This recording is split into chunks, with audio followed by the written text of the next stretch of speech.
Assalamualaikum warahmatullahi wabarakatuh. Jumpa lagi melalui video pembelajaran ini. Kali ini kita akan belajar tentang lanjutan dari koordinat kartesius yang telah saya sampaikan sebelumnya. Nah, pada video pembelajaran ini tujuan pembelajarannya yaitu siswa dapat 1. Menentukan kedudukan relatif suatu benda. Yang kedua, menentukan jarak 2 titik pada koordinat 2 dimensi. Yang ketiga, menentukan kedudukan garis terhadap sumbu X dan sumbu Y yaitu sejajar, tegak lurus, dan berpotongan. Yang keempat adalah menghitung luas bangun datar pada koordinat kartesius. Dan yang kelima adalah menyelesaikan masalah kontekstual yang berkaitan dengan kedudukan titik dalam bidang koordinat kartesius. Nah, kedudukan relatif titik. Apa itu kedudukan relatif titik? Kedudukan itu adalah suatu posisi. Jadi kalau misal kedudukan relatif titik adalah posisi titik. Nah, misal di sini adalah kedudukan relatif titik dilihat dari titik acuannya. Misal jika titik A sebagai acuannya, maka titik B, C, dan D terletak di sebelah kanan. Mengapa? Karena A itu ada di sebelah sini. Ini adalah titik A, kemudian B, C, dan D adalah berada di sebelah kanannya. Lalu, jika titik B sebagai acuannya, maka titik A berada di sebelah kiri. Nah, jika titik B ini sebagai acuannya, maka titik A ini ada di sebelah kiri. Dan titik C dan D ada di sebelah kanan titik B. Itu. Jadi kedudukan relatif titik adalah posisi suatu titik, seperti itu ya. Oke, sekarang adalah jarak 2 titik koordinat 2 dimensi. Nah, kalau misal kita diminta untuk menentukan jarak, misal jarak titik A ke sumbu X berapa? 1, karena dia cuma membutuhkan 1 langkah, jadi jaraknya adalah 1 satuan. Terus jarak titik A dan titik C berapa? Jaraknya coba kita hitung 1, 2, 3, 4. Jaraknya adalah 4 satuan. Misal jarak B terhadap titik C berapa jaraknya? Ada 1, 2, 3. Jaraknya adalah 3 satuan. Nah, bagaimana kalau yang ditanyakan adalah titik A, titik B? Jarak dari titik A ke titik B. Karena ini kan garisnya adalah miring. Bagaimana cara kita menghitungnya? Nah, kita bisa menggunakan rumus Pitagoras. Nah, jadi rumus Pitagoras ini adalah digunakan ketika bendanya berbentuk siku-siku. Benda berbentuk siku-siku. Jadi kalau ini adalah siku-sikunya ada di sini. Nah, yang ditanyakan adalah garis A dan AB, jarak titik A ke titik B. Maka AB ini adalah gunakan rumus yang ini. AB kuadrat sama dengan AC kuadrat ditambah BC kuadrat. AB kuadrat adalah AC kuadrat ditambah BC kuadrat. Nah, AC yaitu X2 dikurangi X1. Jadi X-nya milik C ini dikurangi dengan X-nya milik A, atau X milik A dikurangi dengan X milik C. Gitu. Untuk BC juga seperti itu. Y-nya milik B dikurangi dengan Y-nya milik C.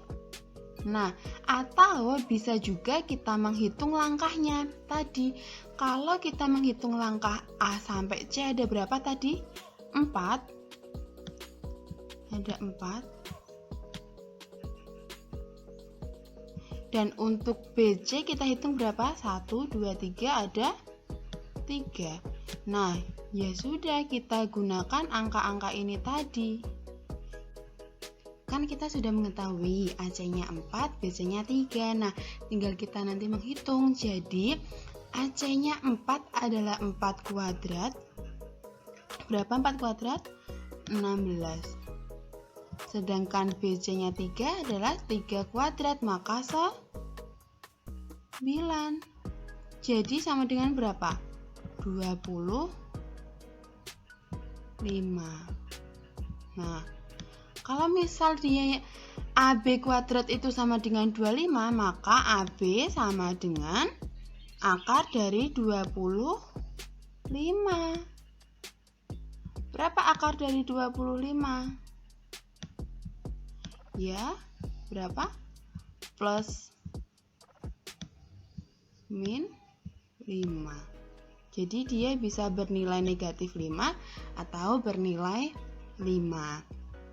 Karena jarak selalu positif, maka AB sama dengan akar X2 dikurangi X1 kuadrat ditambah X2 Y2 dikurangi Y1 kuadrat, sehingga jarak titik A X1, Y1 dan B X2, Y2 merupakan panjang ruas garis AB, di mana AB adalah akar dari ini. Gitu ya. Selanjutnya adalah contoh soal.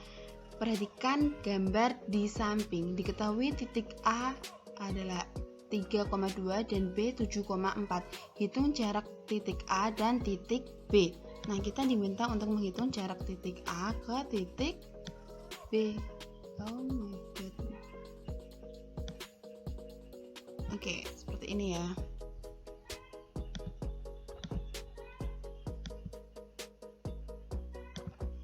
Nah, bagaimana cara kita menghitung? Nah, di sini sudah diketahui titik-titiknya. Nah, jadi tadi kan kita menggunakan rumus X1 dikurangi X2. Nah, ini X1-nya dia dimisalkan sebagai 7. X1-nya ini adalah 7. Lalu X2-nya adalah 3. Maka 7 dikurangi 3 berapa? 4. 4 kuadrat sama dengan 16. 4 kuadrat adalah 4 kali 4. Nah, lalu untuk yang Y-ku Y2 dikurangi Y1 atau YB dikurangi YA. Nah, di sini YB-nya berapa? 4. YA-nya 2. Maka 4 dikurangi 2. Hasilnya 2. 2 kuadrat sama dengan 4. Jadi AB sama dengan 16 ditambah 4 sama dengan akar 20. Nilai dari akar 20 adalah 2 akar 5. Seperti itu. Selanjutnya adalah kedudukan garis. Kedudukan garis terbagi menjadi 3, yaitu tegak lurus, sejajar, dan berpotongan. Nah, apa yang dimaksud dengan tegak lurus, sejajar, dan berpotongan? Yang pertama adalah tegak lurus. Dua garis dikatakan saling tegak lurus jika kedua garis tersebut berpotongan dan membentuk sudut 90 derajat atau siku-siku. Nah, jika dia membentuk 90 derajat, ini adalah siku-siku, maka dia adalah garisnya saling tegak lurus. Begitu pula dengan yang ini. Garis A dan B tegak lurus dengan sumbu X. Sumbu X adalah ini. Dan garis A ini, garis B ini dia memotong di sumbu X dengan membentuk sudut 90 derajat. Begitu pula dengan contoh yang ini, garis A dan B tegak lurus dengan sumbu Y. Sumbu Y adalah ini adalah garis A dan ini adalah garis B. Garis A dan garis B memotong sumbu Y dan membentuk sudut siku-siku atau 90 derajat. Maka garis A dan B ini tegak lurus dengan sumbu Y. Selanjutnya adalah garis yang saling sejajar. Garis dikatakan saling sejajar jika kedua garis tersebut memiliki kemiringan yang sama. Sehingga jika kedua garis tersebut diperpanjang tidak akan berpotongan. Nah, di sini adalah contoh garis K dan garis L. Kedua garis ini saling sejajar. Mengapa? Jika garis K dan garis L ini diperpanjang, dia tidak akan berpotongan. Lalu, jarak antara garis K dan L ini konsisten. Jadi misal K yang di pojok sini jaraknya dengan L yang ada di pojok sini jaraknya sama dengan K yang ada di sini dan L yang ada di sini, maka dia adalah sejajar. Nah, kalau misal ini K-nya kemiringannya tidak sama dengan L seperti ini, nah dia akan berpotongan ya. Kalau misal K memiliki kemiringan seperti ini sama L-nya seperti ini, nah jika dia diperpanjang dia akan berpotongan. berpotongan, maka dia bukan garis yang sejajar. Garis yang sejajar jika jarak yang ada di sini sama jarak yang ada di sini itu sama. Begitu pula jika dia diperpanjang. Nah, jadi jarak yang ada di sini dengan jarak yang ada di sini itu konsisten sama. Begitu pula dengan contoh M dan N. M dan N adalah dua garis yang saling sejajar. Mengapa? Jika diperpanjang tidak akan berpotongan, seperti itu. Selanjutnya adalah garis yang saling berpotongan. Garis dikatakan saling berpotongan jika kedua garis tersebut saling memotong satu dengan yang lainnya. Jadi, garis P, ini adalah garis P, dan E adalah Q.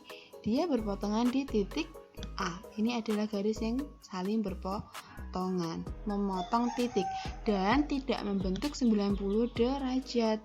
Kalau yang membentuk 90 derajat tadi adalah garis yang saling tegak lurus. Kalau garis yang saling berpotongan, dia sudutnya bebas, bukan 90 derajat. Begitu pula dengan garis A dan garis B yang berpotongan di titik B. Ini adalah garis yang berpotongan, tidak membentuk 90 derajat ya. Selanjutnya adalah contoh soal. Jika ada garis A melalui titik B 4,5 dan titik C 4,-5, bagaimana kedudukan garis tersebut terhadap sumbu X dan sumbu Y? Nah, ingat, yang pertama yang harus kita lakukan adalah kita membuat titik B dan titik C. Nah, titik B adalah 4,5, 4 satuan terhadap sumbu X dan 5 satuan terhadap 4 satuan terhadap sumbu Y dan 5 satuan terhadap sumbu X terletak di kuadran 1. Dengan titik C adalah 4,-5, yaitu berjarak 4 satuan terhadap sumbu Y dan 5 satuan terhadap sumbu X terletak di kuadran ke-4.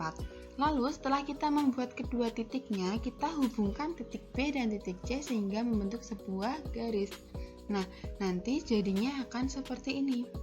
Nah, titik B ada di sini, dia 4,5, berjarak 4 satuan terhadap sumbu Y dan 5 satuan terhadap sumbu X. Sedangkan sumbu C berjarak 4 satuan terhadap sumbu Y, 5 satuan terhadap sumbu X, terletak di kuadran keempat. Nah, setelah kita membuat titik-titiknya, kita hubungkan menjadi garis seperti ini. Nah, dapat dilihat ya bahwa ini adalah garis A yang tersusun dari titik B dan titik C. Pada gambar di samping dapat kita lihat bahwa kedudukan garis tersebut adalah saling sejajar terhadap sumbu Y dan tegak lurus terhadap sumbu X. Nah, dapat kita lihat bahwa garis A ini dia sejajar dengan sumbu Y. Mengapa? Karena jika keduanya diperpanjang, keduanya tidak akan saling berpotongan. Nah, terus garis A ini dia tegak lurus dengan sumbu X. Karena dia membentuk sudut siku-siku atau 90 derajat. Di sini terbentuk siku. Ini sumbu X dan ini adalah garis A. Dia saling tegak lurus. Dengan terhadap garis sumbu Y, dia sejajar seperti itu. Contoh selanjutnya, garis AB melalui titik A negatif 3,4 dan B 4,-2. Sedangkan garis PQ melalui titik P 4,4 dan Q negatif 2,-3. Bagaimana kedudukan antara kedua garis? Nah, kalau yang ini yang ditanyakan adalah kedudukan antar kedua garisnya, yaitu garis AB dan garis PQ. Nah, yang pertama yang harus kita lakukan adalah kita menggambarkan titik AB PQ. Nah, titik AB ini A negatif 3,4 ada di sini, negatif 3,4 dan B 4,-2. Kemudian A dan B kita hubungkan sehingga membentuk sebuah garis AB. Lalu untuk titik P ada di 4,4 dan Q ada di negatif 2,3. Kemudian P kita hubungkan menjadi sebuah garis. Nah, ini adalah disebut garis PQ. Lalu yang ditanyakan adalah kedudukan antar kedua garis tersebut. Nah, perhatikan gambar di samping. Garis AB dan PQ berpotongan dan membentuk sudut 90 derajat atau siku-siku, sehingga garis AB dan PQ merupakan garis yang saling tegak lurus. Nah, jika kita lihat sekilas nampak bahwa kedua garis ini itu saling berpotongan, hanya berpotongan.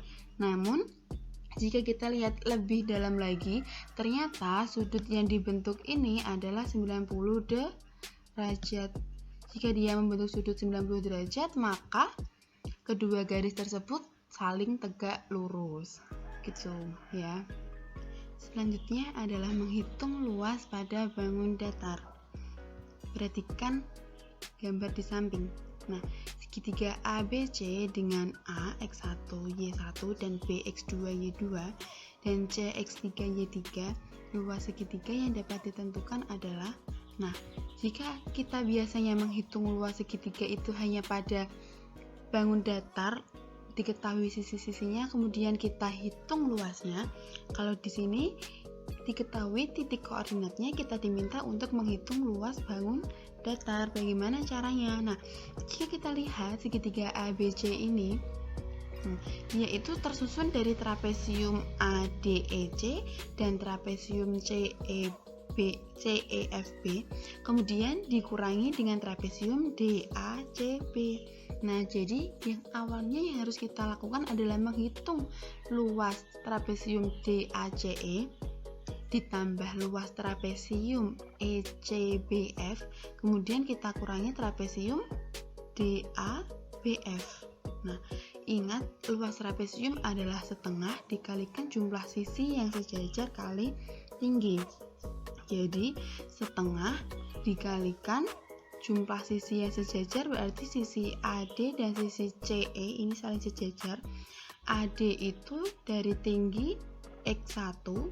Nah, di sini adalah tinggi X1 ya. Sedangkan C ini adalah tingginya, AD ini adalah tingginya Y1 karena dia terhadap sumbu Y, dia ke atas, maka terhadap sumbu Y maka Y1. Dan CE adalah Y2.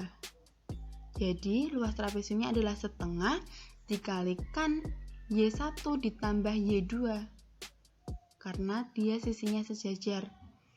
Kemudian dikalikan X3 dikurangi X1. X3, mengapa X3? Karena jarak antara E dan D ini pada sumbu X. Maka jika titik E ini adalah di titik X sekian dan titik D adalah di titik X sekian, maka jaraknya adalah titik E X dikurangi D yang X. Oleh sebab itu di sini tertulis X3 dikurangi X1. Lalu ditambahkan dengan luas trapesium yang ECBF. Mengapa di sini tidak ada setengahnya? Nah, setengahnya kan sudah ada di luar. Ini nanti menggunakan sifat distribusi. Ya. Jadi setengahnya sudah ada di luar, sudah mencakup semuanya, maka tidak perlu dikalikan berulang. Oke, untuk luas ECBF adalah setengah dikalikan Y2 ditambah Y3, kemudian dikalikan X2 dikurangi X3. Untuk luas DABF adalah setengah dikalikan X1 ditambah Y1 ditambah Y2, kemudian X2 dikurangi X1.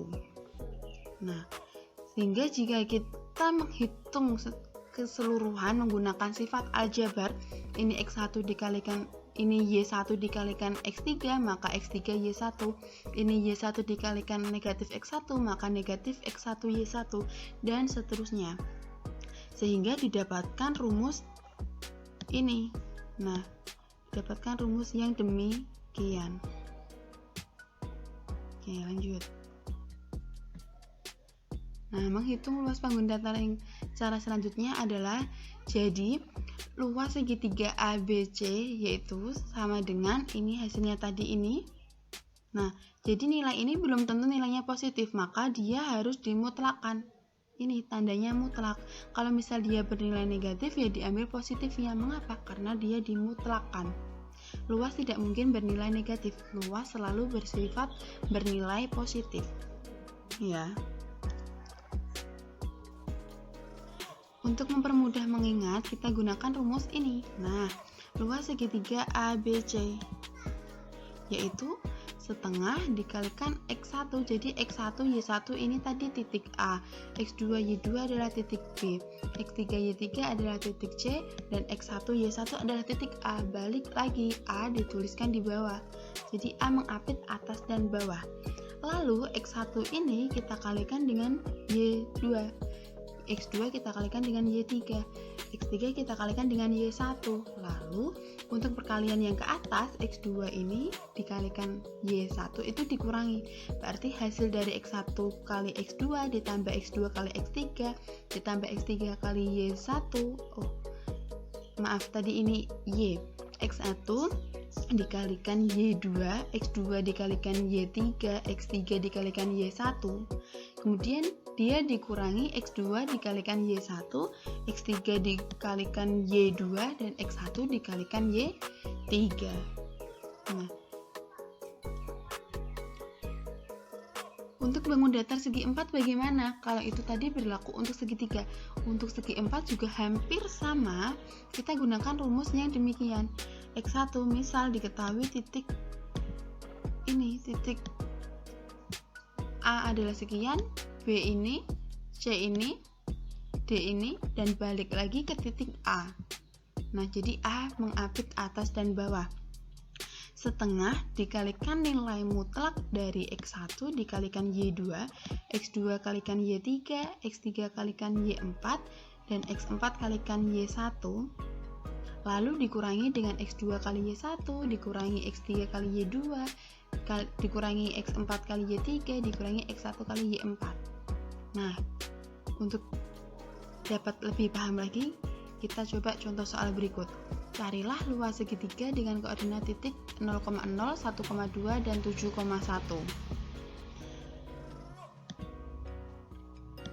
Nah, titiknya adalah 0,0, 1,2, 7,1. Kita buat seperti tadi.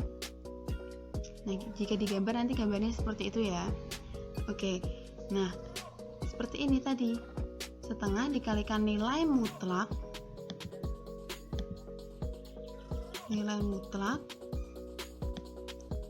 dari 0,0, 1,2, 7,1, 0,0. Nah, bagaimana mengalikannya? 0 dikalikan dengan 2.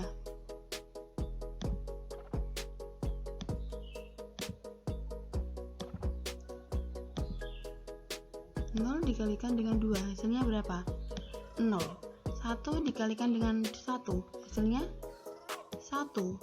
7 dikalikan dengan 0, hasilnya 0. Untuk yang ke atas, 1 dikalikan dengan 0 dikurangi 0, karena yang ke atas tadi dikurangi, berarti 7 dikalikan 2 itu 14, berarti dikurangi 14. 0 dikalikan 1, maka dia dikurangi 0. 0 kali 1, 0. Nah, jadi yang dikalikan ke bawah itu nanti bernilai positif, dengan yang dikalikan ke atas bernilai negatif. Jadi setelah kita hitung 0 ditambah 1 ditambah 0 dikurangi 0 dikurangi 14 dikurangi 0 adalah negatif 13. Negatif 13 ini dimutlakkan, jadinya setengah dikalikan 13, hasilnya berapa? 6,5. Jadi luas segitiga adalah 6,5 satuan luas. Awalnya ini adalah bernilai negatif, yaitu nilainya negatif 13. Negatif 13 dia dimutlakkan, jadinya 13. Tidak mungkin suatu luas bernilai negatif. Suatu luas pasti bernilai positif, maka hasilnya adalah setengah dikalikan 13 sama dengan 6,5 satuan luas. Seperti itu. Contoh selanjutnya yaitu carilah luas segi 4 dengan koordinat titik 0,0, 4,1, 5,3, dan 3,4. Nah, diketahui titik koordinatnya adalah 0,0, 4,1, 5,3, dan 3,4. Nah, jika digambarkan nanti adalah gambarnya seperti ini, hampir mau berbentuk layang-layang tapi tidak sempurna. Bagaimana cara kita menghitung luasnya? Nah, kita gunakan cara seperti tadi. Di sini adalah 0,0 titik ini, dan ini adalah titik 4,1 di sini. Ini adalah 5,3 titik yang satunya, dan ini adalah 3,4 titik yang terakhir, dan sebagai penutup adalah titik yang awal. Jadi di awal dan di akhir ini titiknya sama. Bagaimana caranya kita mengerjakan? Nah, 0 dikalikan dengan 1, 4 dikalikan dengan 3, 12, 5 dikalikan dengan 4, 20, 3 dikalikan dengan 0, 0. Oke, perkalian yang ke bawah sudah selesai. Sekarang kita kalikan yang ke atas. 4,0, 4 kali 0, 0. 5,1, 5 dikurangi 5, 3,3 kurangi 9. 3,3 itu 3 kali 3 adalah 9. Nah, jadi dia nilainya nilai negatif. Mengapa? Karena dia dikalikan ke atas. Terus ini 0 kalikan 4. 0 dikurangi 0. Jadi 0 ditambah 12 ditambah 20 ditambah 0 dikurangi 0 dikurangi 5 dikurangi 9 dikurangi 0 adalah 18. Setengah dikalikan nilai mutlak 18, berhubung 18 ini sudah bernilai positif, maka setengah tinggal kita kalikan dengan 18 sama dengan 9. Jadi luas segi 4 adalah 9 satuan luas. Nah, seperti itu penjelasan dari saya. Oke, jika kalian masih ada yang belum dipahami, silahkan ulangi video ini. Dan jika ada yang mau ditanyakan, silahkan tulis di kolom komentar. Cukup sekian, kurang lebihnya mohon maaf. Sampai jumpa di video selanjutnya. Wassalamualaikum warahmatullahi wabarakatuh.